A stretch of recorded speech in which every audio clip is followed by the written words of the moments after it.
regarding safeguarding or anything that has happened or been said or been recorded in this event, please do let us know by contacting this email address. We do take this very seriously, so please do let us know if there's anything you have seen within the event that you feel concerns you.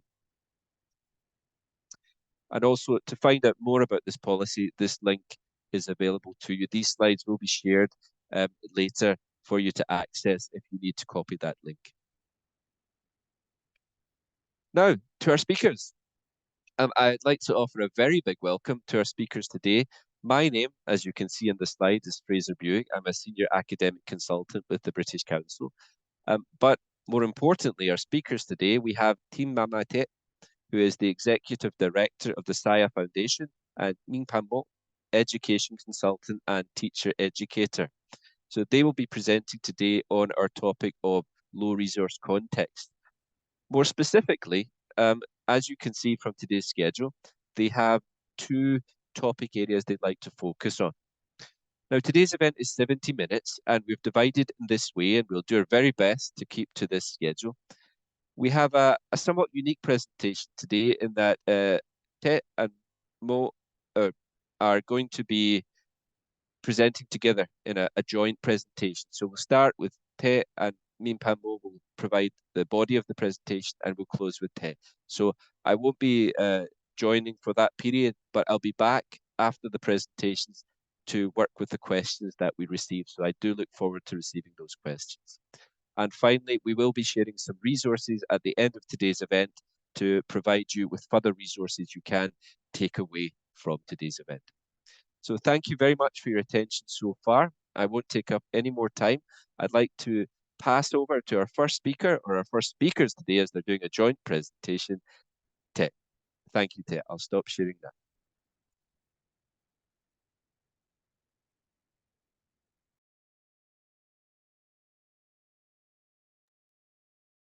Hi everyone, can you see my screen? Yes, we can.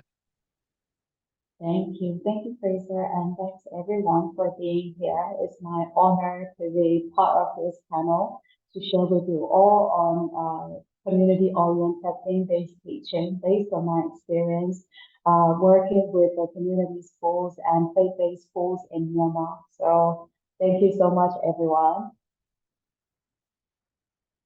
First of all, I'd like to start with the concept that the fact that low resource does not mean no resource, because whenever we talk about resources, there are so many challenges and benefit from the resources that are contributing to our classrooms and schools.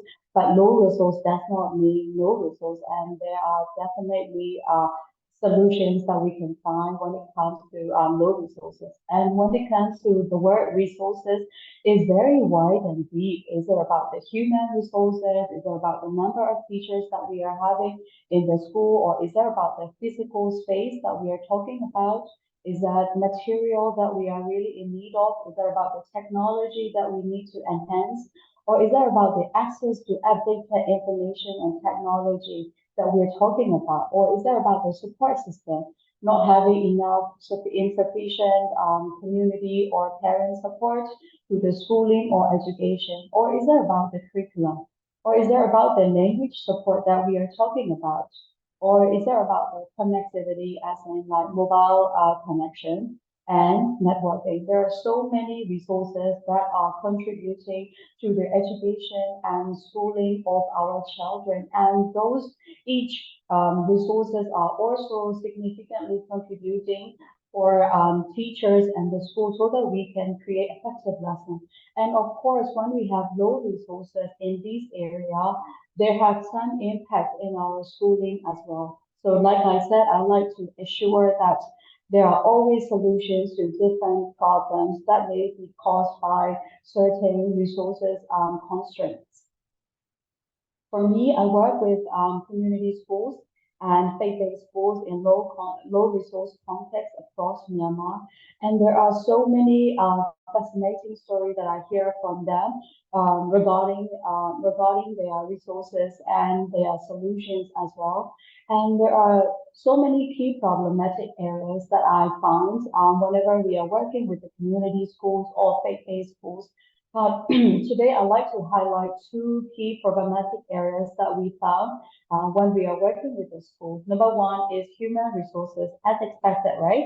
So there is a shortage of teachers or the staff who are working for the school or people who are working for the education programs across Myanmar. And also one big problem that are faced by the schools in very remote and rural areas are inaccessibility to the technology or connectivity. By connectivity, what I mean is mobile connection to be able to call to one another or to be able to connect to one another through mobile communication. And these two factors are having a lot of impact on ဒီ the school. ပြဿနာနှစ်ခုကမြန်မာနိုင်ငံရဲ့အကြောင်းတော်တော်များများကိုထိခိုက်စေတယ် The constraint that are facing in နောက် our ထပ်ငွေကြေးရင်းမြစ်ကလည်းပြဿနာရှိတဲ့နယ်ပယ်တစ်ခုပေါ့ဒါပေမဲ့အခုလောလောဆယ်တော့ကျမတို့တွေငွေကြေးအရင်းမြစ်ကြောင်းမပြောသေးပဲနဲ့လူသားရင်းမြစ်နယ်ပါခြင်းဤပညာအားနည်းခြင်းဒီအပိုင်းတွေအကြောင်းကိုတင်ပြဖို့ကြိုးစားသွားပါမယ်လူသားရင်းမြစ်နဲ့ပတ်သက်ပြီးဆိုလို့ရှိရင်ကျမတို့တွေဘာတွေလုပ်လို့ရမလဲအတန်းဆောင်ပေါင်းတင်တဲ့နည်းလမ်းကိုသုံးလို့ရမယ်တန်းဆောင်ပေါင်းစုံနဲ့ဆိုတာဘယ်လိုမျိုးလဲဆိုတော့ဆရာဆရာမတစ်ယောက်ကစာသင်ခန်းတစ်ခန်းထဲမှာ grade 2ခု3ခုလောက်ပေါင်းပြီးတော့သင်လိုက်တာသင်ခန်းစာတူတယ်ဆိုလို့ရှိရင် grade တွေအကုန်လုံးပေါင်းပြီးတော့ထည့်လိုက်မှာပေါ့ဥပမာ2တန်း3တန်းပေါင်းပြီးတော့သင်ကြားလိုက်တာလိုမျိုးနောက်ထပ်အောင်မြင်နေတဲ့အပိုင်းတစ်ခုကကြတော့ peer educator problem peer educator အစီအစဉ်ဆိုတာရှိပါတယ်အဲ့ဒါကဘာလဲဆိုတော့အတန်းကြီးလာတဲ့ကလေးတွေကိုအတန်းငယ်တဲ့ကလေးတွေကိုသင်ကြားတဲ့နေရာမှာပြန်လဲအခွင့်အရေးတောင်းခြင်းဖြစ်ပါတယ်ထားပါတော့၄တန်းအထိပြီးသွားပြီဆို၄တန်းအထိသင်တဲ့ကျောင်းတစ်ကျောင်းဆိုပါတော့အဲ့ဆို၄တန်းအထိပြီးသွားတဲ့ကလေးတွေကိုပုံငယ်တဲ့အတန်းတွေကိုသင်တဲ့အခါမှာပြန်ပြီးတော့အကူအညီယူတာမျိုးလုပ်လို့ရပါတယ်ဒီနည်းအားဖြင့်ဘာဖြစ်နိုင်တယ်လဲဆိုတော့အတန်းကြီးလာတဲ့ကလေးတွေကိုပြန်ပြီးတော့အကူအညီတောင်းလို့ရသလိုပြီးတော့ရက်ရွာထဲမှာရှိတဲ့သင်ကြားရေးကိုစိတ်ဝင်စားတဲ့တခြားသူတွေကိုလည်းခေါ်ယူအကူအညီယူတာမျိုးလုပ်လို့ရပါတယ်ဆိုတော့ပို့ပြီးတော့ကောင်းတာကတော့ဒီအတန်းကြီးလာတဲ့ကလေးတွေရဲ့ facilitation ပိုင်းသင်ကြားရေးပိုင်းကိုလည်းအကူအညီပေးနိုင်သလိုအတန်းမတူတဲ့ကလေးတွေကြားထဲမှာလည်းအပြန်အလှန်သင်ယူနိုင်မှုပို့ပြီးတော့ရှိလာနိုင်ပါလိမ့်မယ်နောက်တစ်ခုကတော့ project အခြေပြုသင်ယူမှုဖြစ်ပါတယ်ကလေးတွေကို project တွေပေးပြီးတော့သင်ကြားခြင်းဖြစ်ပါတယ်ဥပမာဝေးလံခေါင်တည်တဲ့ data တွေမှာကလေးတွေကိုတဲလေးတွေပါလေစောက်ခိုင်းတာလို့မျိုးတဲဆောက်တဲ့အခါမှာကျောင်းသူကျောင်းသားတွေကဒီတဲဆောက်တဲ့လုပ်ငန်းစဉ် project ကိုလှုပ်ဆောင်ဖို့အတွက်သိစရာတွေသင်ယူစရာတွေအများကြီးရှိမယ်ဒါတွေကိုသူတို့စူးစမ်းပြီးတော့သင်ယူကြမယ်ပြီးတဲ့အခါဒါတဲဆောက်ကြမယ်ပြီးတော့အဲ့ဒီဆောက်ပြီးသွားတဲ့တဲနဲ့ပတ်သက်ပြီးတော့ကျွန်တော်တို့ဒီတဲဆောက်တဲ့ project ကိုဘယ်လိုလုပ်လိုက်ပါတယ်ဆိုပြီးတော့ report ပြန်ပြီးတော့တင်ကြတယ်ဒါဆိုလို့ရှိရင်ပို့ပြီးတော့ထိရောက်တဲ့သင်ကြားသိယူမှုတစ်စုံတစ်ရာဖြစ်ပါလိမ့်မယ်နမူနာပြောရရင်တဲဆောက်မယ်ဆိုရင်ပစ္စည်းတွေဝယ်ရမယ်အခါကျတော့စရင်းတွေတွက်ရမယ်ပြီးတော့ဒီဘူမိဗေဒဆိုင်ရာမြေဆိုင်ရာအကြောင်းအရာတွေကိုလေ့လာရမယ် and like which landscape that they are going to build and how are they going to build it. So based on the project, the students are learning different subjects together. It can be integrated into multi-grade teaching as well. Children at different age, different level, in different grades can participate in one project and learn together. So project-based learning has been really helpful for the schools with the limited human resources. And the fourth one is theme-based learning, and the fifth one is community-based teaching, which I would like to highlight in the later PowerPoint presentations. And the second problematic area that I wanted to highlight is the inaccessibility to the technology or the materials. Like I said before, it's in the rural area, it's in the remote area. Some of them are in the politically unstable area. So it's like they have a lot of difficulty with accessing to advanced technology or online resources or online training. So in that kind of situation, we are suggesting to use theme-based learning programs and community-based teaching, which I will highlight soon. So community-based teaching. Community-based teaching, like the word said, it is based on the community, teaching based on the community. So it's a community-centered teaching, using community as a resource to teach the children about different topics. It can be about the community itself, or it can be using community's resources to teach a different subject. So it is also about sharing the local wisdom by local people of local people as well. So like in some of the learning programs that we have, what we are working on is we invite the parents or the community members to be part of the education team in leading some of the education program. Maybe they can be the guest speakers, or they can be the guest facilitator, or they can be vocational trainers, or whatever contribution that they can have. We are collaborating with the community to teach to the children. For example, if the child's parents are farmers, they can come to the school to talk about farming, their experience in farming, and then the children can go to their farm, be volunteer there, and work with them to learn about farming as well. So learning about local wisdom, local ideas and stuff from the local people, by the local people. And also sharing cultural traditions and indigenous stories as part of the history as well. So across ethnic areas and other rural areas, sometimes it's really difficult to have access to highly quality resources. But in that areas, there are a lot of senior people who can share about their cultural traditions and stories. And those can be used as part of the story lessons, history lessons as well. When they come to history, it's not just about what is written in the text. It's about us. It's about the community. It's about what has happened in the past. And based on what has happened in the past, we usually take lesson learned and then we improve the experience in the future. So by learning about the cultural tradition that we have in the community, we can take the lesson learned, we can improve our community as a whole as well. So we can use cultural traditions and stories as part of the history lesson as well. And also, like I said before, the community have different expertise already. I mean, there are international community who holds very natural expertise as well, but local people have local expertise that are relevant and that are embedded in our own community as well. So using local vocational skills, local expertise to serve and develop the community that we really need to support. So this approach is basically using community as a resource to improve our teaching in the community.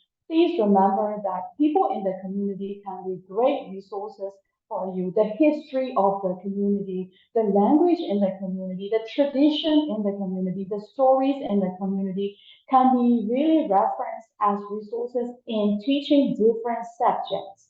And it is even really more effective for the children because they grew up in this community and they are responsible to improve or develop this community. So they need to know about the community as well. So using this local knowledge, the local expertise to improve and develop their community is required. So community-based teaching is necessary and essential in low resource context, and not only in the low resource context, but also in other contexts as well.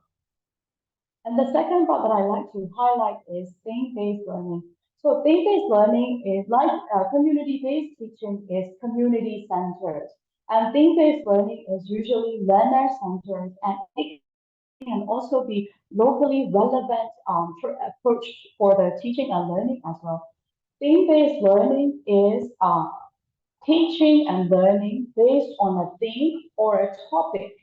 And based on that theme, we connect across different subjects into integrated curriculum and then provide the connected learning experience to the children for effective learning experiences. Let me give you an example that I do with my little boy, 2.5 years old, a few weeks ago. So my son's name is Faila. So Faila and I was on a trip, and we had not much of teaching material or worksheets or whatsoever to work on, but we had the nature at the center. So what I was doing with him was to appreciate the value of our nature, our trees and plants, and how he feels, etc. So like value lesson was given um, first. Then we took some of the leaves, and then we were exploring the color, the texture of the leaves, and the size of it. So we explored different colors, and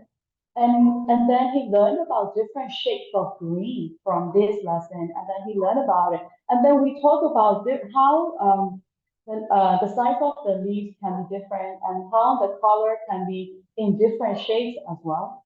Then based on that leaves, we came up with the mathematic lessons as well. So since he is only 2.5 years old, I don't have to use a lot of complicated mathematics, but based on the same leaves that we picked up in the morning, we used it to learn about the shapes.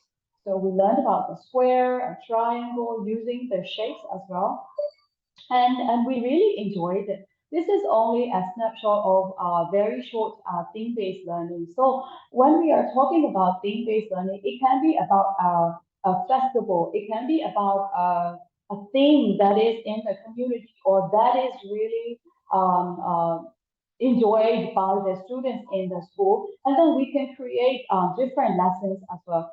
So for example, if we are teaching about water festival, or generally about the festival as a theme, then we can talk about festivals. We can write about the festival as part of our numeracy lessons. We can talk about the words and vocabularies of related to festival in English when we are learning English. And also under the theme of festival, we can really think about the costs and the numbers related to the organizing the festivals.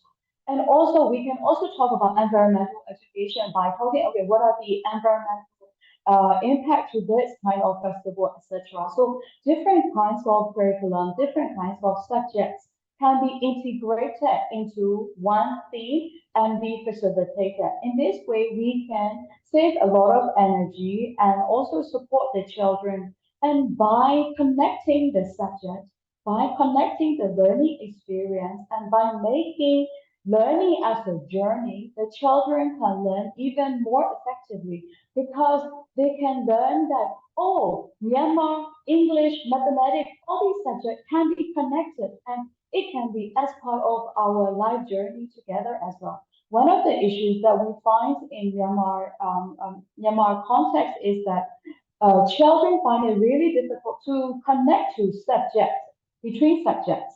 So Myanmar is taught alone, English is taught alone, maths is taught alone. Sometimes it is not connected to our daily life. But if we cannot connect these learning, these subjects into our daily life and with one another, how can learning be sustained in ourselves? So it's really important for us to connect the subject and connect the subject to our life is really important. And in this case, theme-based learning can be a solution. So to concluding for first part of my sharing, I'd like to highlight on that community, stories, and nature can be the greatest resources in low resource context. So please don't underestimate the power of community, stories, and nature and things around you, people around you as well. And teachers, you are at the core of effective and inclusive education as well. So really, teachers who are very capable, who are experienced, who are creative, and who are critical thinkers are really, really necessary for low resource context as well. And even without anything, alone, with you alone, we can create effective lessons. So thank you so much for your time, and I'd like to hand over to Sian Baimo. Thank you. Thank you, Siama.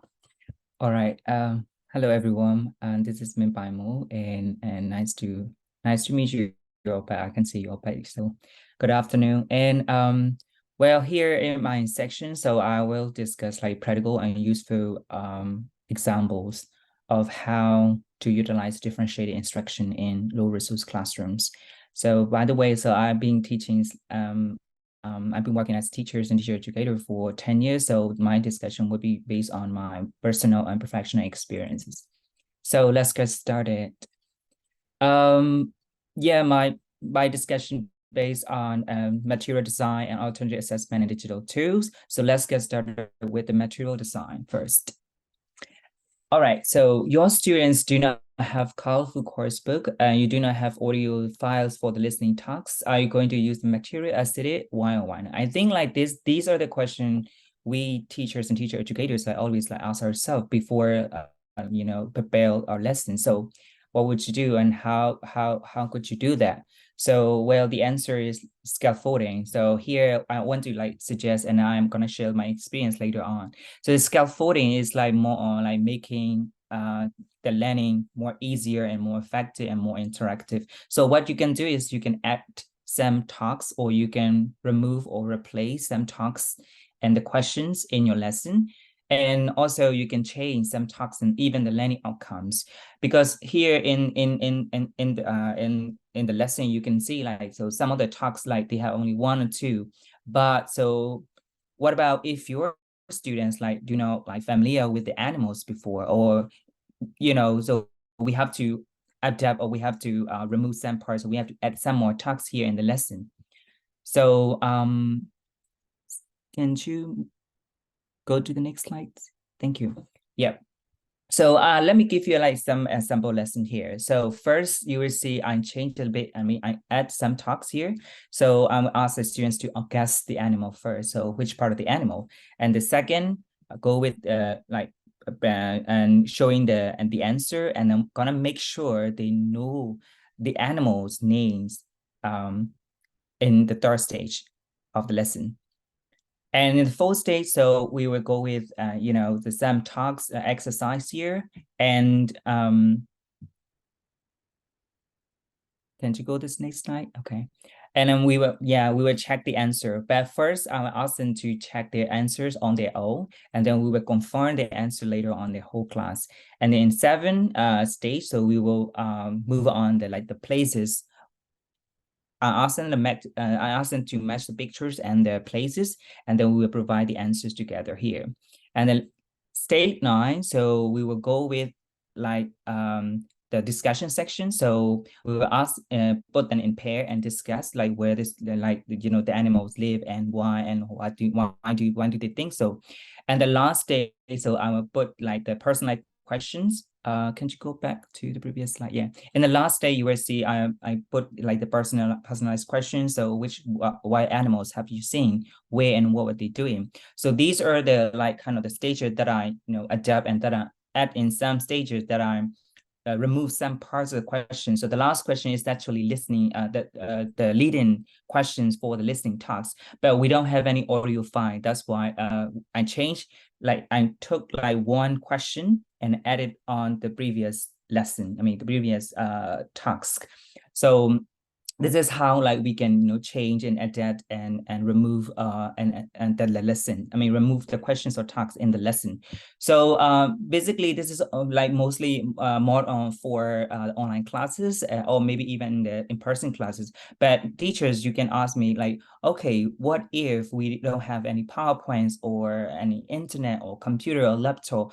Well, so we can use teacher as a resource. So like DCMR test mentioned before, so we can use teacher as a resource here. For example, I would use like in the very first talks, I would use, like the Pictionary. So I'm going to draw the picture of the animal and ask the student, or maybe we can ask the students to draw the picture and the other group can guess the answer. So first, we'll make sure everybody in the class know the names of the animal, know the animals, their nature. And so that's our first step. So we can use Pictionary, or maybe we can use some miming. So we can ask like the students to act out the animal and the other group can guess. Or maybe we can add like some the matching activity. The teacher can write the places on the board and the description on the right and ask the student to match.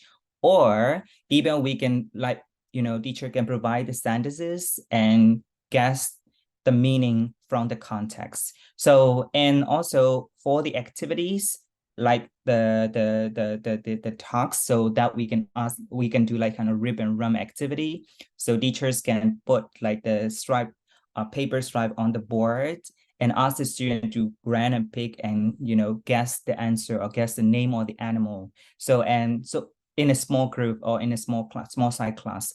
So these are how we can do without any like kind of paper or any PowerPoint or any slides, what the teachers can do in in-person classes. So yeah, so basically it's to wrap up this activity.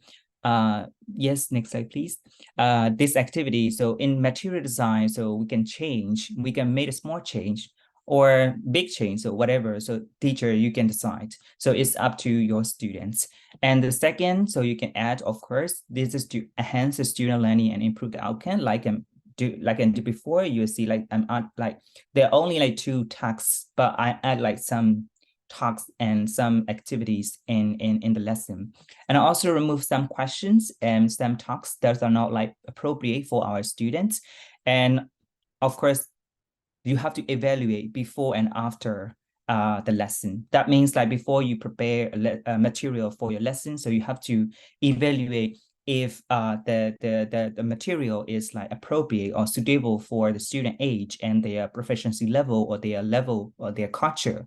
And if your lesson or your material like kind of include various types of activities, or if it's like kind of help the students to learn or to interact and to engage more in the lesson. So these are the suggested things that you can do once you differentiate the instruction of the material.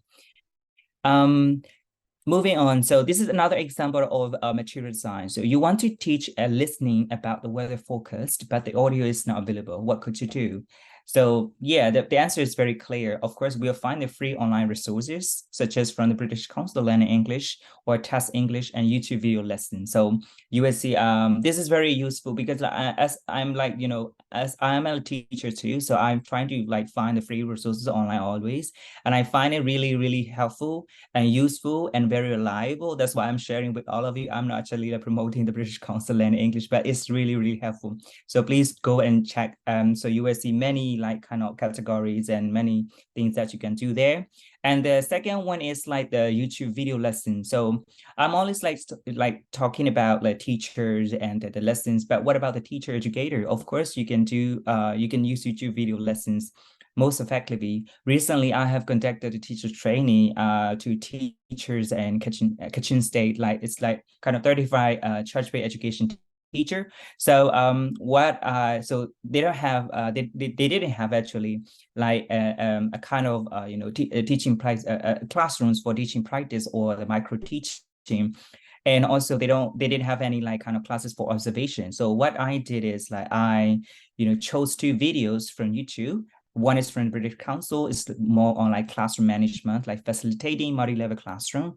And the second one is from another platform. So I use the video as a resource because so we don't have any classroom for observation. So I use that video as a resource, and I start with like some kind of before watching questions, and I give them a kind of a checklist. So while they're watching the video, they have to tick and check so what they observe in the video. And after the video, we just come together and discuss like what they observe and what they notice. And, so these are like how we use the YouTube video effectively. And also make sure the resources you use are appropriate for your learners, for your student teachers, but if it's authentic. What I mean here authentic is like, for example, if you're teaching a weather focus, here, for example, here in British Council Learning English, that might be kind of a bit graded language. That's also good, but for intermediate or upper intermediate students, so you can use some authentic lessons from YouTube or from, for example, like weather focused news from BBC or CNN. So make sure if the text, if it's difficult, so please make your talks are easier, and vice versa, you know. So again, you can add and remove or replace when necessary. Don't forget to evaluate your material always. And moving on, so sometimes, you know, as teacher or teacher educators, we always think, oh, we need high quality learning resources to develop like critical thinking skill in our students. So for me, I would say no. Well, so actually, effective questioning can help students to develop critical thinking skills, especially in our situation. So that will be the most like feasible and practical way to develop critical thinking students. Sometimes, so you know, before you start with your lesson, so you can check the question that you're gonna like include in your lesson. So if the questions are appropriate, like appropriate mean like age or their proficiency level or culture. If it's not appropriate, you can simplify the question, because some of the questions, so it's not relevant to the culture or the language. So you can simplify the language, or you can make it appropriate like according to their culture. So that's how we can change the question. And the second, that would be great if you can include some personalized questions, because like personalized questions really encourage students to engage in your lesson and also to think more and also to speak more if you're teaching English. So personalized questions really good for you, for students and for you teacher as well. So you can easily like kind of generate personalized question. For example, like, do you think like imagine if you are so, and also you can integrate more open questions. Sometimes so teachers, so we are kind of busy bee, and we don't have like, you know, much time. And what we can do, of course, that you already have the lesson and I mean the template lesson or the lesson and the questions already. But what we can do, so we can add some more open questions. So open question can really, you know, enhance students' high order thinking skills. So you can integrate like more open questions, like I mentioned. So what if, or do you think if, or, you know, imagine if you are doing something, blah, blah, blah. So these are how we can, you know, and develop critical thinking skills in students. And the last is, but not the least, that's like kind of, we're going to use some like kind of techniques to promote the equity and improve the depth of understanding and questioning. Sometimes teachers, you know, forget like to make it more inclusive when they ask question. So they can nominate, or maybe they can ask the whole class about how we can do that to promote equity. Like we can give like everybody a chance to answer the question. So first is like think by share. I think you are all familiar with that technique. Like think individually first, time, don't forget to give the time to think, and the pair, like discuss in pair, and then share the class, or sometimes square, like 4 in group, and share what they discuss. So that's really, really helpful. I encourage you to use, and I'm always use that, you know, in every lesson. And the second one can be the value line. It can be like you can ask a student line up in the class, and they will sit like, you know, and then you can ask like 2 options, or maybe true, false, or yes or no, or maybe like they have to put it into like in degree or order. So, and after that, you can ask the question, why you pick like true? Why you think it's false? Why you choose that side? Why do you choose this side? So this is a question like how you can develop the critical thinking skill. Like, okay, I think it's like true. I think it's false because so they're coming up with their like kind of different question, different answers, and different perspectives. So, and voting and ranking, same, like you are giving everybody chance to answer. They're gonna like rank the options first, and they will come up with their own answer, like why they rank this one first, second, third, and fourth. And the corners, that's also beautiful activity. So teacher, as like you can prepare like some questions and put it in every corner of the classroom, and put them into groups and ask them to discuss in each like corner, and then ask them to move like anti-clockwise or clockwise, you know, give some time to discuss. So they were discussing group. This also helped them to develop critical thinking skill. At the same time, problem solving, some time for like some sort of like science activity, science question. They have to think and create, and also like solve the problem. And also like communication, collaboration, they have to work in group. So these are some awesome techniques that I want to share with all of you. And again, another like kind of another way that we can differentiate the lesson is like kind of providing alternative assessment. So some of you might familiar with the term like assessment. That when we say assessment, most people see like the test and exam. So here, of course, like tests and exams are really important. So we always like do and conduct the tests in our classroom. But the thing is that we sometimes forget like to provide students like the sample texts and the exam questions. So so students always come to the like exam the test like their test anxiety really high. So how we can reduce and make them relax and calm in the exam, so we can provide like some multiple sample text and exam questions. So you can find some online resources. So I'm giving you some example of online resources here, or maybe you can even like create your own test. And also I highly encourage you to run the test trials, especially if you're conducting online test, because like I'm always trying to run like 2 or 3 times like test trial in my class, because so that like, you know, we can reduce the student anxiety, and also we can solve like some technical problem, or we can, you know, they familiar with the exam you know format. So because they are like kind of having 2 anxieties, mainly 2 pieces of anxiety, because like one is technical problem and the second one is their exam and test. So how we can make it like kind of, you know, reduce their anxieties.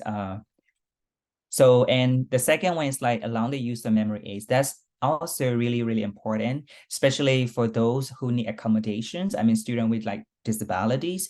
So we can ask them to come up with their own like cue sheet. I will show you the examiner cue sheet later on, so that we can ask them to come up with their own like cue sheet. So they can have like some sort of, you know, formulas, short phrases or definitions, sample questions, answer, and specific example. So these are the thing that we can also need to take into account when we like prepare the test. So as a teacher, you need to like clarify, you need to make sure you have to confirm their cue sheet are, you know, permitted or allowed in the classroom. And the third one is sometimes, you know, so time is a limitation for all of us, so we don't have much time. So but still we want to you know, develop like critical thinking skill or the other core skills in our students. So what we can do, of course, so we can give them like kind of like open question, or maybe sometimes we also want to give them advanced or complex assignment. So we can give them, because like that's like open question, so variety of answer will come up, and also different ideas. So you can ask them to take tests home. But most teachers always have coming, oh no, taking tests at home is not like kind of appropriate, and it's also like kind of they can cheat. No, how we can make it like a usable and practical one. So you can ask them to take tests home and on their own time, and given like enough time. So yeah, so that's also really work best with open-ended question. So I tried it like, you know, 3 or 4 times before. That's really work with my student, but I'm not quite sure the other student, because I'm like kind of, you know, for some like activity and some techniques, so that will work with your student, but for some it doesn't work. So you have to always like kind of adapt and change somehow. So in number 4, so that's also what I really like, that the point, because you have to offer alternatives to traditional coursework and methods of evaluation. Mostly like we always think like test is the only way to know the student, whether student meet or achieve the learning outcomes. So actually there are many a variety of ways we can assess our students' learning. For example, let's say like we all familiar with the story of like the hare and the tortoise. So after you have like taught the story of a hare and the tortoise, you want to give the students like, would you ask them to answer like fill in the blank and answer the question. So that's a good way, that's a traditional coursework. But what we can do is like we can ask them to summarize what they learn or what they, you know, learn from the story, like an essay, critical essay. Or maybe some students, they really want to create a book cover. So let artistic do that, okay? And the final chapter, some like kind of, you know, poet, like the writers, they really want to write the final chapter. Okay, what will happen after the story? So they will like kind of think, and they will create their own story later on, so different story after. And some poetic, so they want to write a poem. Okay, good, do that. And some people, I mean, some students, they want to like present what they learned from the story, so they can make a video lesson. So this is also one of the way that we can, you know, tackle the problem of low results, because like sometimes when we like ask one like kind of, you know, outcome, like do video, everybody do the video. So then, so some students, they don't have like a good video camera or a good camera, a good phone or camera. So that might, you know, and they don't know how to use the technology. So that can be the barriers for them to do, even though they have like, you know, a good idea, but there are those barriers like disturb them to achieve or to do their best. So I think it's like giving the alternatives to the traditional coursework really I mean, good approach in order to promote our students' learning. But make sure tell your students your expectation, and also make clear the rubric, and you are under the like same rubric, so you are not like kind of giving a different rubrics to the for the evaluation. And number 5, so you see develop alternative ways to be present or to participate. That's also really important. So most teachers, like we always like take into account the classroom participation when we assess our students. So but when they see like the participation, so they see only the one who speak up in the class. This is not actually, so some students, they might shy to speak in the class, but what they can do, okay, please send me the text. Oh, I'm sorry, please tell me the answers in the chat.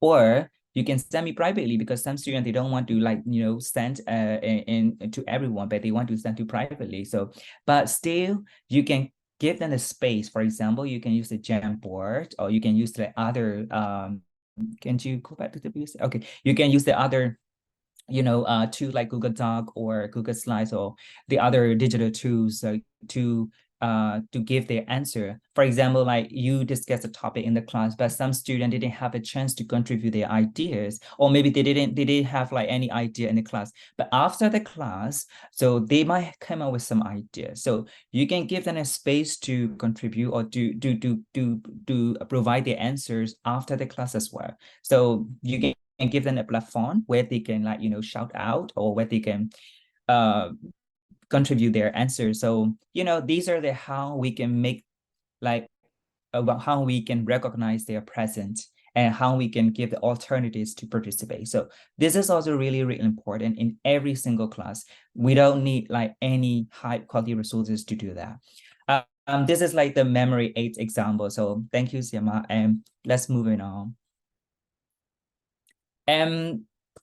This is the last part, but not the least. As you can see, there are lots of constraints and possibility using digital tools. So digital tools as a kind of way to, you know, differentiate instruction in the classrooms as well. So the first constraint can be like most classrooms, so we don't have like enough time for students to practice and master the content. What we can do, we can give them like, we can provide them self-study material, like the self-study courses. Okay, you can go that and you can do that. So they will go and they will do, so they kind of they can practice the content or they can master. But this can be like before the class too, like kind of the flipped classroom, you will notice that. So this is not like kind of the mastering and practice, but it's the same. They have to do their own pace, like learning courses or learning tasks, and then they come like bring their like questions to the class, and in the class they discuss and find a solution together with their friends, and the teachers like kind of helper and facilitate the process. So, and the second, can you go to the second one? Second one is like sometimes, you know, learning materials are not economically accessible. For example, in some cases, we don't have any printer, color printer. Some textbooks are really costly. I mean, it's expensive. So what we can do, so teachers can post everything online before or after. For example, so you want to you want like your students to read something, so please put it like in your like channel or in your platform, for example, or LMS. Google Classroom, something somewhere. Okay, so if you're using something, so you can put them online, and PowerPoints and handout, even agenda, so that they can have like some sort of, oh, we are doing today this one before they come to the class. Or even you can ask them, like you can put like some questions so that they can bring the answer or idea to the class, because some students, they might need some time to generate the answer or to think. Some students are very quick, but some, like we all know, like first learner, slow learner. So we can, by giving the agenda so that they have a big picture of their classroom, big picture of the lessons, and they can think ahead and they can participate. And so this is how we can do to address like economically accessible material issues. And the third, so this is like the common issue that we're facing every day. So let's student engagement in the lesson. So, well, if I have to say that, so we can use more free online too. I mean, here I'm pointing out here free online too. I'm sure like some teachers really want to like buy some too, but still is fine. But what we can make like, best use of free online too. So here I give you like some like Bamboozle, WordWell, and the Padlet. I think it's like, oh, you might know these digital tools. So for example, sometimes the lessons are not really attractive. I mean, like it's kind of boring, or some lessons might be too easy for some students. So what we can make is, so we change the text. So it's not like paper and pencil, but we change it into like online game. So especially like the young learner, they really like kind of love like to engage in like playing online game. So we make the lesson fun and interactive. I'll give you an example talks later on. And number 4, lack of resources for experiments. Of course, like I mentioned before, like we don't have like science lab. Sometimes we don't have language lab. No worries for that. So online tools, there are lots of online tools available. So for example, if you want to combine like some chemicals, you can go to the like some online tools and website, and you can combine those chemicals or with the project. So these are the things that we can do online, so without harming your students. And no language labs, of course, teacher can create their own language lab through like kind of Google Classroom, or like there's some channel, post and question and answer, and interact and discuss, or something like that. So you can do your own, you can create your own language lab online, so not a physical language lab. And this is like kind of a sample task. So this is the original task, kind of a bit boring. That's why I differentiate it into like the transform it into the online game. Here you can see how we can give the instructions to students, and they have to like put like these into each boxes. Mingpan Mo, I do apologize for interrupting. We're quite over time now with the presentation, so if you could possibly round up this part, that'd be wonderful. Yeah. Thank you. Yeah, I mean, like here, the last. Okay, sorry. Yeah. And okay, so it's like key takeaways for all of you. So you can see that make learning material accessible and use available learning resources productively. So that's really important. So we don't need to like find like the other resources, but how we can make best use of our like learning resources available. And again, like adapt, remove places, and evaluate learning materials, and always provide alternatives. That's really, really important. The last but not the least, we can use online resources effectively. That means like, so safety first, because we are teaching online. If you're teaching online, the safety like online safety is very, very important. So make sure like you chose like the reliable and the interactive and the online activity and resources that strengthen the students' learning experiences. That's really important. Last but not the least, please share the other resources. I mean, if you find like some resources are really useful and practical for the other teachers, please share with others teachers too. So we will learn and grow together. Thank you so much. I will pass the floor to the Siamat. Thank you. Thank you, Sia, and thanks everyone for your patience. So, since we are getting to the end of our session, I'd like to remind you all that flow resource does not mean no resources, and Sia and I have already shared with you some of the techniques or theories and approaches that we can use. So, please remember that there are always solutions to different problems, and we are all in this together. But for us to solve all these solutions, we will need a lot of adaptability, creativity, collaboration, and support with the community, parents, teachers, and empowerment like continuous learning, monitoring and evaluation, our open mind and our compassion, the ability to solve problems, and this willingness to help others. And if we have this, we will be able to overcome the challenges we are facing. It doesn't mean that we will have to be in low resource context. Of course, the policymaker, people in the school system have to make sure that all the necessary resources are available for the teachers and children. But in the cases that are out of control and we won't have enough resources, yes, we will need these to find the solutions. And our final message is that education doesn't only happen in highly resourced schools. Education is everywhere. Learning can happen anytime, anywhere, in any level of resources. So all of you, to all the teachers out there who are joining us or not joining, both in low resource context and high resource context, we'd like to, on behalf of our team, we'd like to appreciate you. We want to acknowledge you. We want to thank you. And let's all create a safer and better quality education for all the children. Thank you so much for your time. Thank you so much to both of you for those wonderful presentations. And thank you to our audience today, first and foremost, for your positive comments in the chat. So very much appreciated. We have a number of questions that have come in, and unfortunately, we've run a little bit over time with the presentation, so we won't have enough time to answer all of the questions. Just to reiterate to everyone that we will be answering these in writing after today's event, and we'll place these on the website along with the recording and the PPT. I know a number of questions have been asked about that. The link is in the chat, but we share the link again so you have that to access it. Well, let's get to the questions. I'll start with the live questions that have come in, and I'd like to start with the first question that came in, and I think it's a really important one because it refers to your test. It refers to your presentation where you mentioned locally relevant. So the question is simply, how can it be done?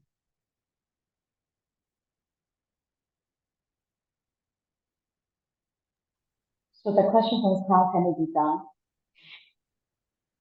So the first step would be knowing what's available in the local context. So I think as a teacher, it's not just about teaching and curriculum and the children. It's all about the community and the country as well. As teachers, we have to be well informed about what's going on in the community, what's available, what resources can be found in the community as well. So to make it locally relevant, we have to know what's available in the local context and what is really needed. What are the gaps in the local context as well? For example, if you are in Shan State, and if you are in Shan State, your requirement might be different from who is in Mandalay as well. So for us to create locally relevant material or locally relevant curriculum, we have to know the local context and integrate local values, integrate local expertise, and use the local resources in your classroom so that we can make it locally relevant lessons. And the topic and the solutions can be targeted to the local community as well, so that the learning the children are having can be connected to the local community, and that can be applied to the local community as well.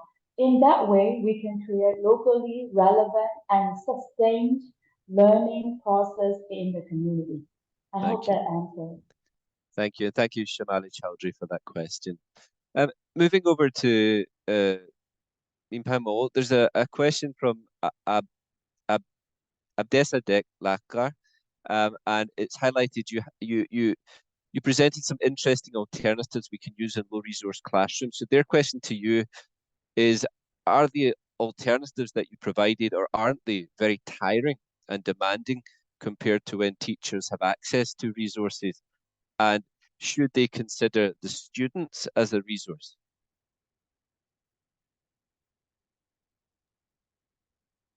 Oh, sorry, can you repeat the question Sure, again? there's a double question here. Do you think the alternatives you presented today can be quite tiring for teachers in comparison with those who have resources? And can they use the student as a resource? Sure, sure. I mean, yeah, so teachers always like kind of like prepare. So it's not, I actually, I don't think it's like kind of tiring. So for example, like I mentioned like using the alternatives. For example, teacher only came up with one like kind of rubric, same rubric. So teachers using like one rubric only, but giving students alternative like to come up with what they want to do. So but teachers like make sure like their expectations first. So how they expect from like this activity or this kind of like an outcome. So students have to like pick their own way. So that means like I stay like the student center. So it's not teachers like giving them like what you have to do, but instead student like do they choose their own like how they want to present their idea. So I think it's more on like student part, but not the teacher part. But of course, teachers always make sure everything like the rubric and the expectations and the guidelines. Thank you. Do you think Yeah. that connects to what you said, Ted, that students as a resource and making it locally relevant? So what is relevant to the students, and they're more willing to use language to discuss topics they know rather than something they don't know? Yes, and also it's like the one that I shared, peer educators as well. In the low resource context, students are being used as resources and even as facilitators to share back and like to learn together as well. So definitely students and human around the school can be used as resources, definitely. Thank you. Well, speaking of resources, of course, and students are different. Just everyone is different, therefore levels will be different, knowledge will be different. We have a question from Ong Kane, and I apologize, I don't know if it's he or she, my knowledge of Burmese names. What are the best ways to teach in a balanced way for those who are poor in knowledge, i.e., that perhaps have a different level to other students who may be higher in knowledge? Is there a good way to differentiate? Tay, I'll ask you first to continue from there, then we'll move to Min Pamo with the same question. I think that would be the question that most of the teacher ask because the level of the knowledge capacity of the students are usually different. So that's why Xiaoming has highlighted on the differentiated instruction using different levels of instructions and techniques to tackle this issue. And one of the techniques that I have been using is thinking of children as experts at different fields. So having low knowledge in English doesn't mean they are low knowledge in every single subject. So for example, the student who has strong English can lead and can share with one another on English subject, while the other person who is good at mathematics or not even the subject skill, but in the social skills, or even in reading, or the community spirit, etc. So we have to know which area the children are good at, and utilize it to really help in the community and in the school as well, because they are good at something. It's our duty and responsibility to find where they are good at and integrate that into our curriculum and in our education program. Yeah, that would be my Thank you. answer. Thank you, Tay. Min Pamo, if I could ask you the same question, and maybe I'll add to it a little bit, though, building on what Tess has said. Do you think that perhaps there's also a need for teachers to create different tasks for these students within the classroom? So we have that community aspect, the difference they have outside the classroom, but within the classroom, is that too Yeah. tiring for teachers, or is that something we must think about doing? I don't think it's tiring again, because I mean, so when we talk about the multi-level classroom, so you mean like mixed ability class. So of course, like mostly our class are always like mixed ability, so we can know like the ability. And but still, what we can do is like we can differentiate the task. For example, for the same like exercise or the same lesson, but teacher came up with a different task for each student level. For example, teacher like change the task like kind of fill in the blank or matching and answer the question. So which one would be like the difficult for like easy, medium, and difficult? So for me, like the fill in the gap and fill in the gaps will be like a big like this medium one, and the matching will be easy, and answer the question they have to answer whole question, so that will be the difficult one. So let them choose their tasks. So teacher prepare 3, and you can pick any one of them. So this is easy, this is like kind of medium, this is difficult. So you can pick anyone. So they will pick themselves because they would think it's like, okay, that I can manage this. But at the end, so teacher always asks them to compare their answer. So they compare their answer. Oh, we had the same tasks. I mean, then different tasks, but the same answer. At the end, so first, like individual, like single ability group is grouping. Grouping is also important. Single ability group, and then mix ability group together. So they all have a chance. They participate and they have their own like kind of authority to pick the tasks. So I think teacher only need to like change the tasks into different for the different ability level. Yeah. When you say change the tasks, you're changing the rubric of the tasks and the grouping too. And the groupings. Yeah. I think it's important to highlight that addressing this mixed ability or mixed experience within classrooms can also help with motivation of students and engagement. And engagement can also relate to discipline and how students behave in the class.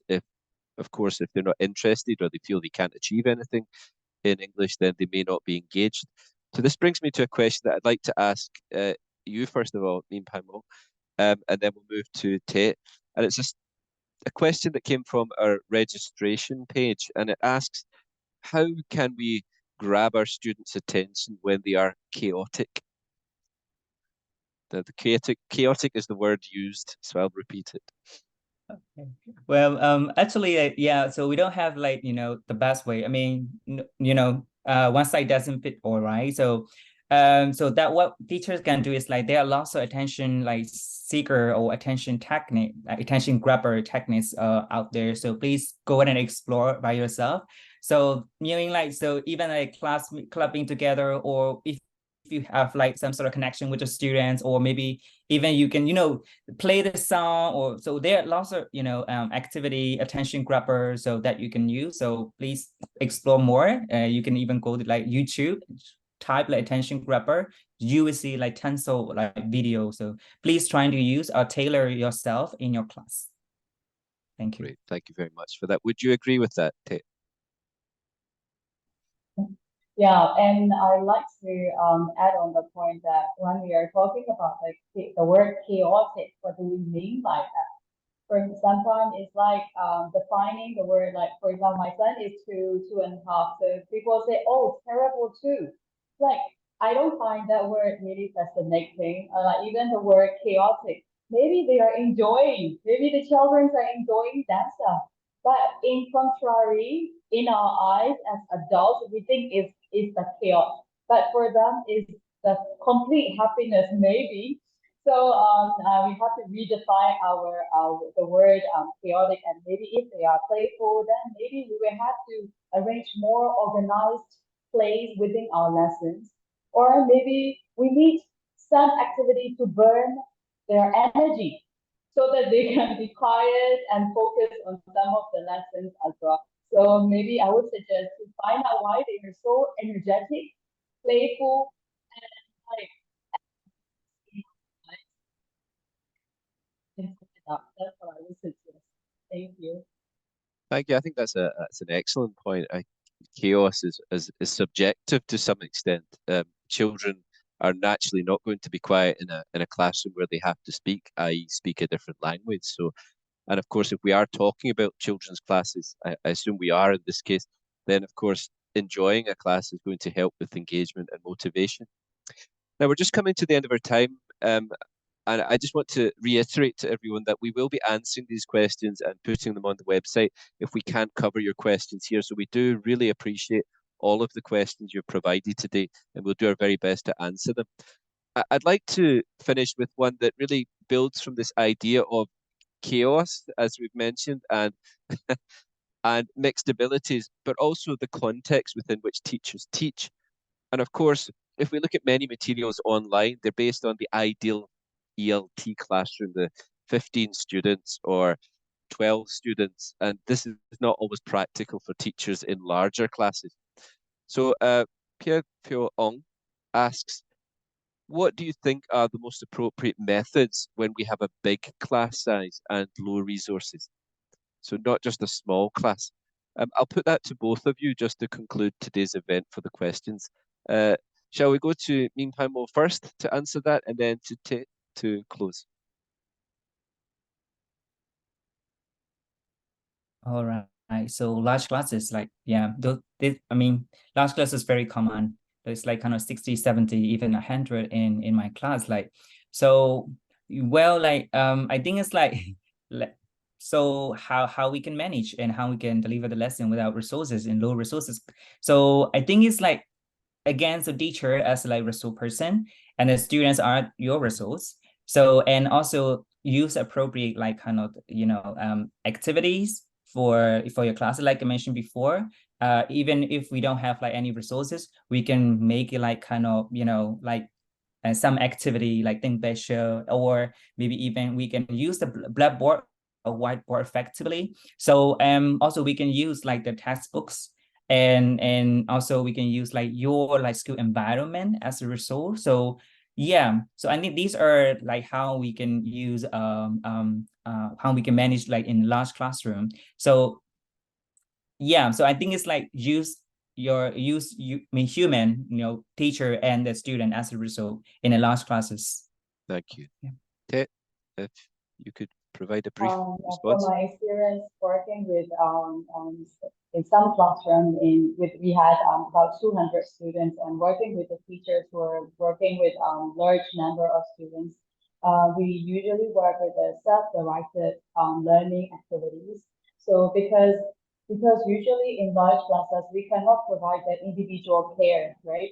So in that case, we have to first train our students to learn how to do self-directed learning, and some of the techniques that can be done with the self-directed learning, then they can read by themselves. That's one thing that we use. And the other thing is, I agree with Min that we can usually have lots of group works, even in the large classes as well. But in the end, it's all about the teacher.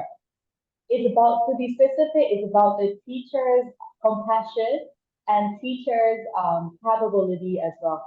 So if the teacher is creative enough and well informed about different methods and about the students, we can really overcome any kinds of challenge. That's what I believe. So I like to highlight that, please, teachers, and I love that a lot of teachers are joining this webinar. Like today, please continue learning more about different methods and strategies, explore more, learn more, so that you can really facilitate in any kind of situation, in any size of classrooms. Yeah, so teachers' Thank you. capacity and creativity, that's what I want to highlight. Thank you. Wonderful. Thank you so much, Tay. Now we're going to go back to my slides here. So thank you so much for answering those questions. And again, we will answer the other questions after today's webinar and put them up on the website. We've run a little bit over time today, but I'm sure everyone is really keen to hear your insight into the questions. And of course, we have some resources now to share. So if I can close today's webinar by sharing a few things. Now, first of all, we have the survey. And as mentioned before, the e-certificate will be available to all participants today upon completion of the survey. We've placed it into a QR code to simplify. So please do take a screenshot or a picture, or indeed scan the survey now, but we have a few more QR codes to share with you, so don't scan it just yet, perhaps. So please, we do appreciate your feedback. It really helps us to improve future events and to plan topics and content that you enjoy. We also have this resource from the British Council Teaching English website that might be of interest to you. It's further articles and materials that cover teaching in low resource classrooms. So we would encourage and invite you to explore the resources available here also. So please do take a screenshot.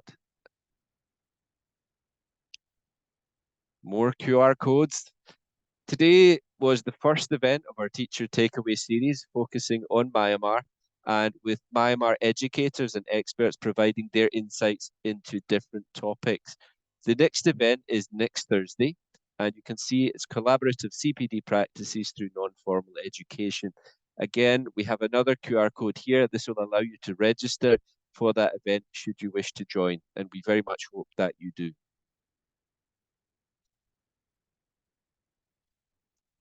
And final point, we have an ASEAN Teaching English Conference lasting almost 4 weeks coming up in October. And again, we'd really love you to join the events there. This won't be focused specifically on Myanmar, but will include presentations from educators and experts across ASEAN and the UK. So there will be a menu of options for you to choose from.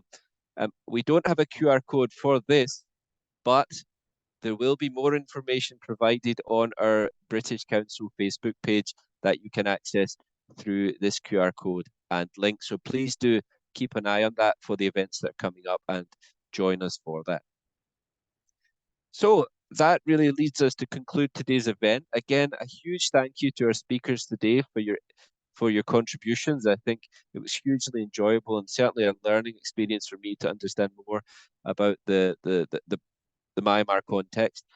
And a huge thank you to our audience today for your participation, your patience, and your contributions through the Q&A and the chat. I really enjoyed seeing those positive comments and questions come through, so thank you so much.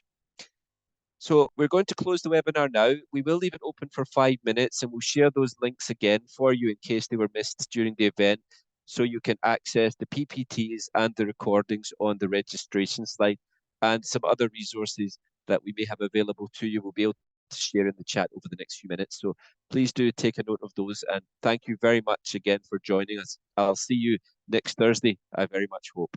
Thank you again. Bye for now.